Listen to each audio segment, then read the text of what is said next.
Halo, Paci Bawang di sini. Asal jangan terlebih bawang. Oke, siapa yang tak kenal dengan pelantun ataupun penyanyi tak tercapai akalmu, Eliana, yang kini sedang berjuang melawan kanser sejak 11 tahun yang lalu? Sudah pasti ramai yang kenal bukan? Karena lagunya cukup sinonim dan selalu berkumandang di radio sekitar tahun 2000-an dulu. Dan untuk itulah, pada hari ini, perjuangan 11 tahun penyanyi Eliana melawan kanser akhirnya membuahkan hasil apabila dia dimaklumkan disahkan bebas sepenuhnya daripada penyakit tersebut. Selamat datang ke channel Paci Bawang. Isu viral semasa.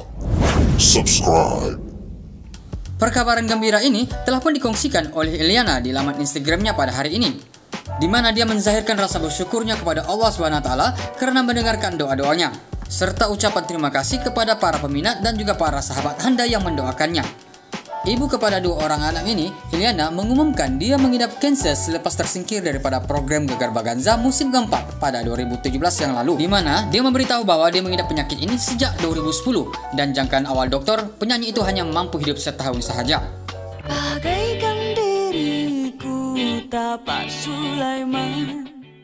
Untuk itu, Paci Bawang mengucapkan tahniah buat Eliana, dan sekiranya Anda sukakan konten dalam Paci Bawang, jangan lupa tekan button subscribe yang ada di bawah dan es usaha kita membawang lagi.